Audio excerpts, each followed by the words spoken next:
That night, I drove my daughter to the airport for what I thought was just another work trip. Everything seemed normal until my grandson, who was only 7 years old, grabbed my hand tightly. His eyes, wide with panic, froze me in place. With a trembling voice, he whispered, "Grandma, don't let us go back to the house. I heard Mama planning something against us this morning. Please believe me." In that instant, something inside me broke. Without asking any questions, I started the car and fled with him into the dark night. But before we continue, make sure you're already subscribed to the channel and write in the comments where you are watching this video from. We love to know how far our stories are traveling. My name is Arbinham. I am 70 years old, and until that night, I thought I knew my daughter Candace like the back of my hand. I live with her and my grandson, Devin, ever since the death of my son-in-law Reggie 3 years ago. It was a car accident that left deep scars on all of us, especially on little Devin, who has since become an extremely observant and quiet child. That Thursday we drove Candace to Hartsfield-Jackson, Atlanta International Airport for a business trip to Chicago. She's a marketing manager at a big firm and travels frequently. We arrived early. The terminal was relatively empty, and the icy blast of the air conditioning made me hug my thin coat closer to my body. "It'll only be 3 days, Mama." Candace smiled as she adjusted her carry-on bag. "Take good care of Devin and don't forget his medication." Devin, standing beside me, clutched his dinosaur backpack tightly, watching his mother with intense eyes. He's never been a boy of many words, but that night, he was even quieter than usual. "Everything will be fine, my love. We always make it work, don't we, Devin?" I tried to include my grandson in the conversation, but he just nodded silently. Candace crouched down in front of her son and smoothed the hair falling over his eyes. "Be good for Grandma." "Go, Mama, I'll be back soon." She kissed him on the forehead, and Devin remained still like a small statue. I watched my daughter with a swelling heart. Despite the hardships, she had become a strong, independent woman.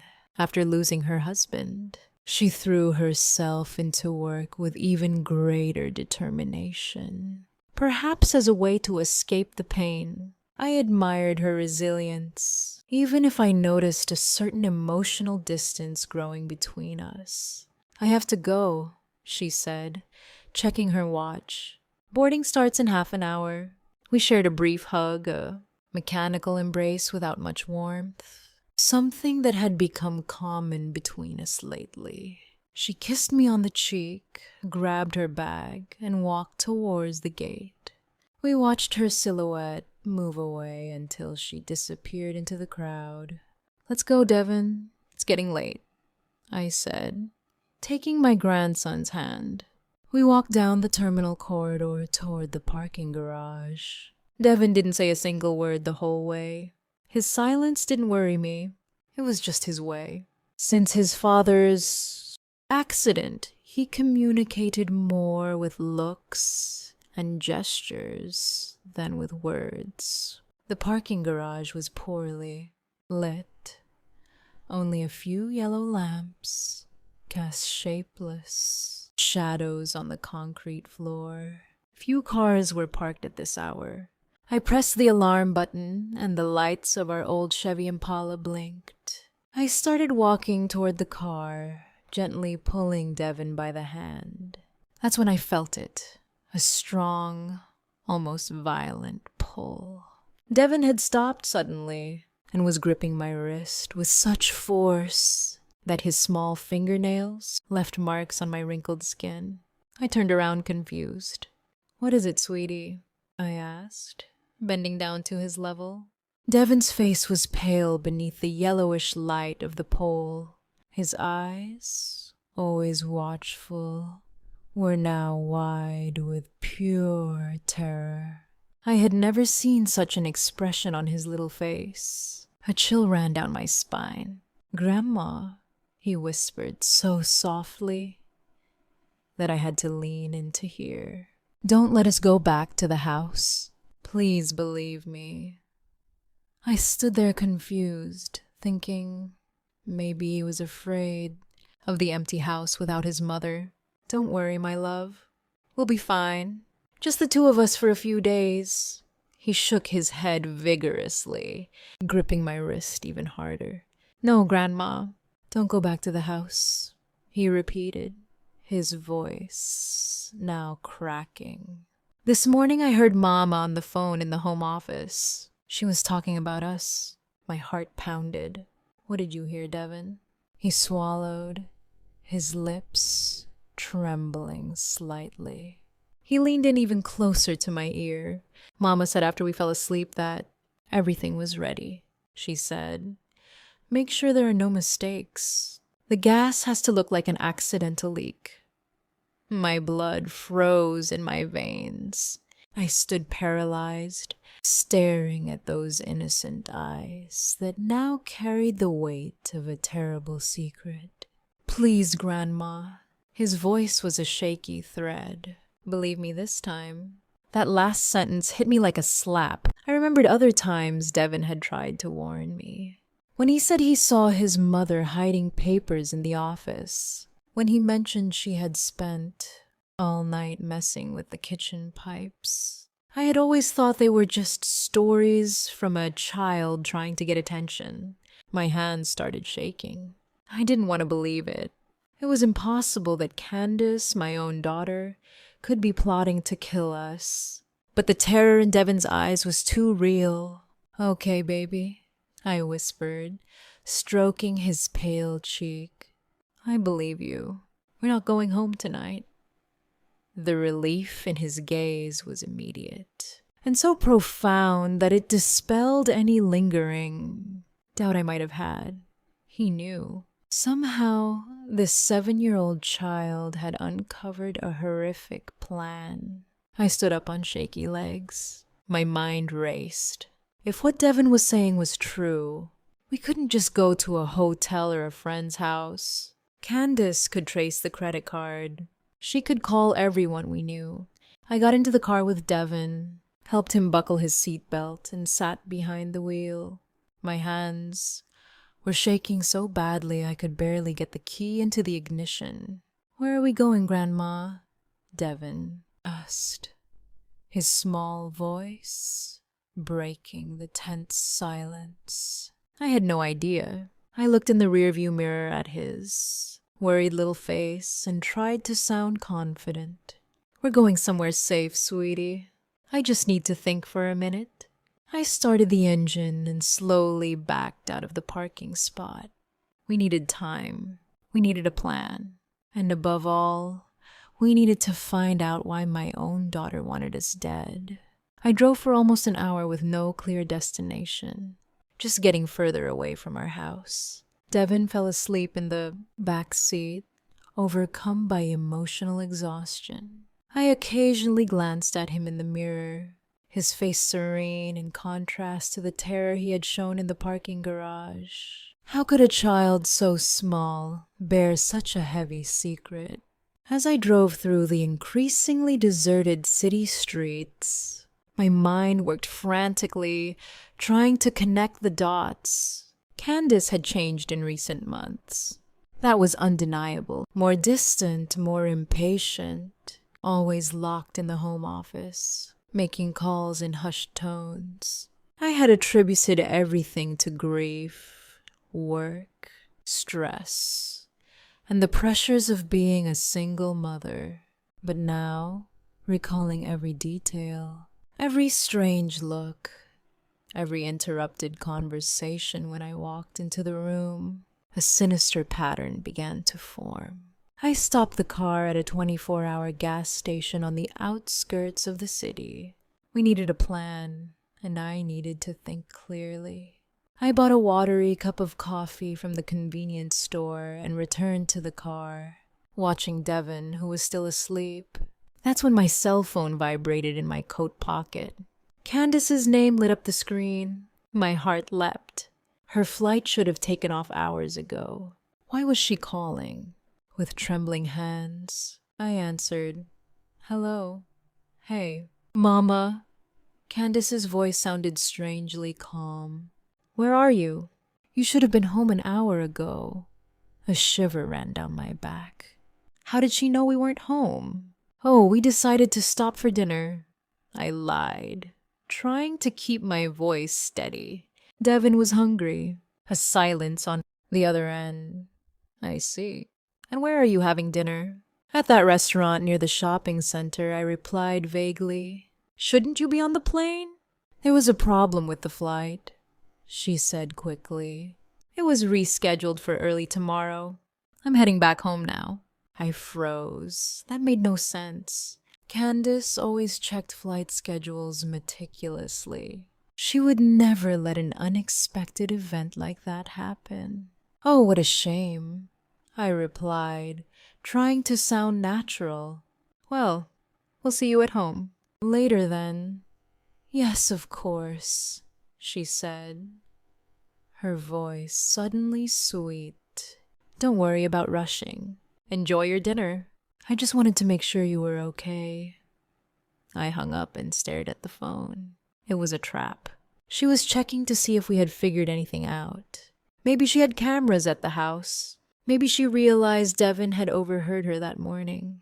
Devin stirred in the back seat, slowly opening his eyes. "Was that Mama?" he asked with a shrewdness that scared me. I nodded, unable to hide the truth from those perceptive eyes. "She said the flight was canceled. She's coming back home." Devin's eyes widened in terror. "She knows, Grandma. She knows we found out." I took a deep breath, trying to control the tremor in my hands. "Devin, I need you to tell me exactly what you heard this morning. Everything.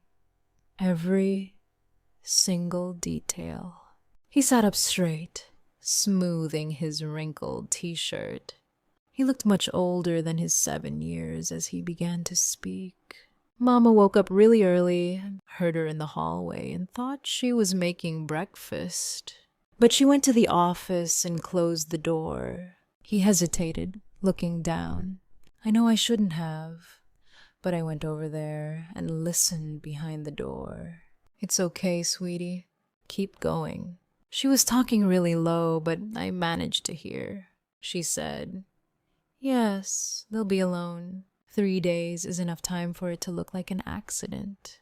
The gas leak during the night while they sleep. Nobody will suspect." Devin paused, taking a deep breath, and then said something about papers and insurance money. She said, "Once they're out of the way, I can finally access everything." A shiver ran through my body. Insurance papers. Suddenly, everything started to make sense. 6 months ago, my late husband, Reggie, had left the documents for a substantial life insurance policy. Candace knew that I was the primary beneficiary with specific clauses that allotted a considerable portion to Devin, which he could only access when he turned 21. Candace was the fund administrator, but she couldn't touch the money, not while I was alive. There was also the house that belonged to Reggie and me, and which after his death passed entirely to me. Candace lived with us, but the property was mine, a property that was constantly appreciating with the neighborhood's growth. "Devin," I asked, my voice trembling, "did you hear your mother talking about money or Grandpa's insurance before?" He nodded slowly. "Lots of times. She always gets very angry when she talks about it. Once she said on the phone that she was stuck because of us. Every word was like a knife in my heart. My own daughter plotting to kill us for money. It was so absurd, so monstrous that my mind resisted accepting it. But the evidence was all there. The change in her behavior, the sudden interest in financial matters, the constant questions about my will, the business trips that seemed to spring up from nowhere. And now this fake canceled trip. She wanted to catch us off guard. She wanted to ensure we would be home, sleeping when the accident happened. "What are we going to do, Grandma?" Devin asked, his small voice bringing me back to reality. I looked at this extraordinary child who had sensed the danger before I did, who had saved our lives with his observation and courage. "First, we're going to get even farther away," I replied, starting the car engine again. "And then we're going to get evidence." "Evidence?" Devin asked, confused. "Yes, sweetie. Proof that shows your mother is planning something terrible, something we can take to the police." Devin nodded gravely. This was not a conversation a grandmother should be having with her grandson. It was not a weight a child should carry, but we were in this together. It was just the two of us against someone I never would have imagined as an enemy. As I drove through the night, an idea began to form in my mind. A risky plan, but one that might give us the proof we needed. "Devin," I said, looking at him in the rearview mirror, "do you remember Mr. Harrison? The doorman at our old apartment building?" He nodded. Wallace Harrison was an old friend, a discreet and reliable man who had worked for decades in the building where we lived before moving into the house. "I think we need to pay him a visit," I said, steering toward the old neighborhood. It was a risky gamble, but at that moment, we didn't have many options. We needed a safe place to spend the night, and more importantly, we needed help to expose Candace before she could try again. The car's clock read 1:20 a.m. when we finally reached the old building. My heart pounded as I parked on the parallel street, away from the building's security cameras. If Candace was truly looking for us, we couldn't leave clues. "Stay here for just a minute, Devin," I said, turning off the engine. "Grandma's going to check if Mr. Harrison is on the night shift." I got out of the car and walked quickly to the security booth, staying in the shadows. The booth was lit, and to my relief, there was Wallace Harrison, his wrinkled face bent over a crossword magazine. I tapped lightly on the glass, and he looked up, confused at first, then surprised to recognize me. "Mara!" He stood up, opening the booth door. "What are you doing here at this hour?" "Wallace, forgive me for showing up like this," I spoke in a low voice, looking nervously around. "But I have a serious problem. I need your help." The small staff apartment in the back of the building was simple but cozy.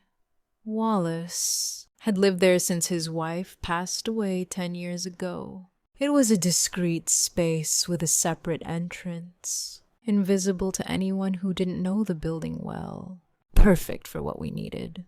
A temporary hiding place. Devin was sitting at the kitchen table, sipping hot chocolate that Wallace had made. The old doorman watched us with concern, still processing the incredible story I had just told him. "Mara," Wallace finally spoke, his grave voice breaking the silence. "Are you sure about this? It's a very serious accusation against your own daughter."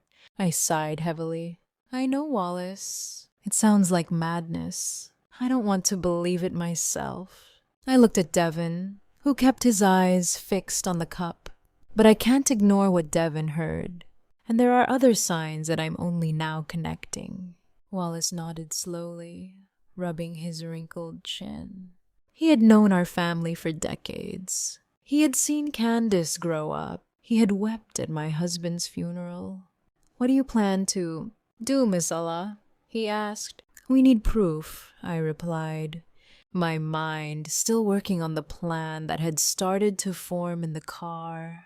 If we go to the police now with just the testimony of a 7-year-old and my suspicions, they won't take us seriously.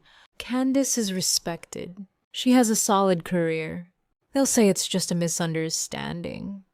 Or worse, that I'm becoming senile. Wallace frowned, but didn't disagree. He knew I was right. And where do I fit into this story? He asked. I need to go back to the house, I said, feeling Devin tense up beside me. Not to stay, but to look for evidence. I need to know exactly what Candace was planning. And I need Devin to stay here safely while I do that. No. Grandma, Devin exclaimed, putting the mug down on the table with a thud. It's dangerous. Mama might come back. I took his cold little hands in mine. I know, sweetie, but I'm gonna be careful. I'm just gonna take a quick look in her office to see if I can find any clues. I'll be in and out before she realizes. Devin shook his head, tears glistening in his eyes. I don't want you to go. I don't want to stay alone. You won't be alone, I reassured him. Mr. Harrison will stay with you, and I promise I'll be back soon. You shouldn't go alone. Wallace intervened, worry evident on his face. If what you say is true, it's too risky. I don't have a choice, I replied. If Candace finds out we know something, she can destroy any evidence, or worse, she might try something more direct. I shuddered at the possibilities. I need to act now while she still believes we suspect nothing. Wallace sighed, running his hand through his gray hair. At least let me drive you there. I'll wait in the car on the corner. If you don't come out in 20 minutes, I'm calling the police. I nodded. It was better than going completely alone. I want to go too, Devin insisted. No, sweetie, I said firmly. It's too dangerous. I need you to stay here safe. I promise I'll be back. After more insistence, Devin finally gave in, but not before hugging me with enough force to take my breath away. Promise you'll be careful, Grandma, he whispered in my ear. Promise me.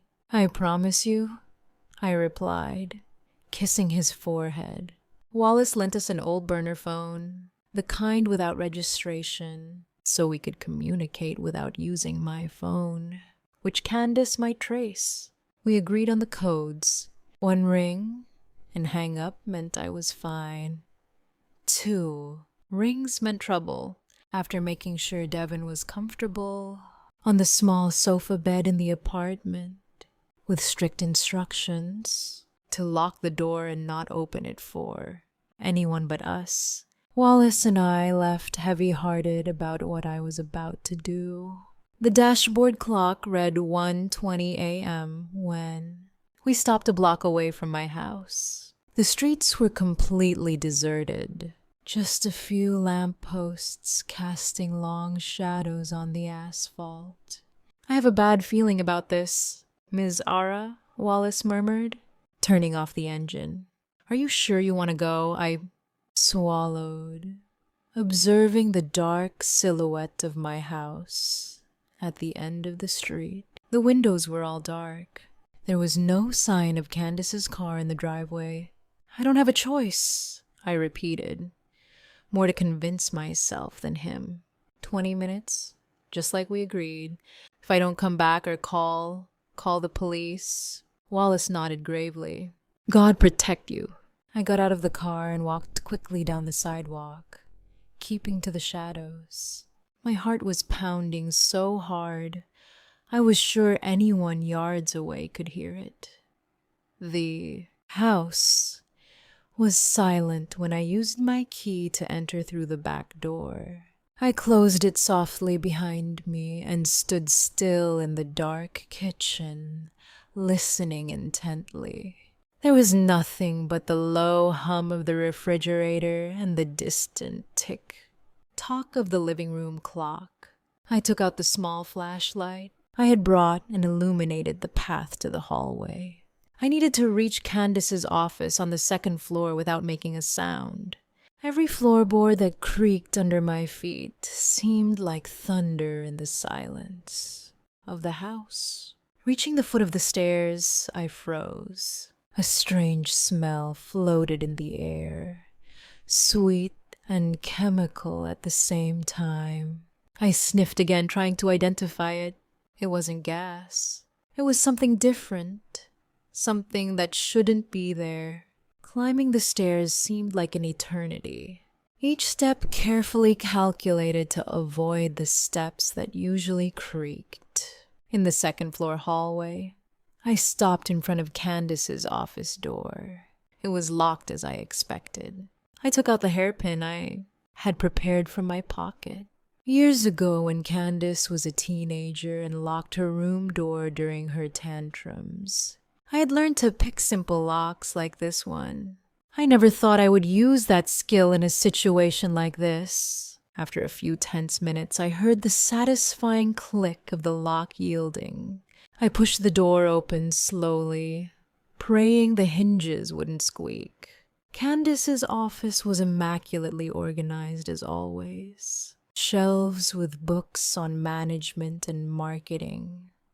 A dark wood desk with a closed laptop, a leather swivel chair. Nothing out of place. I closed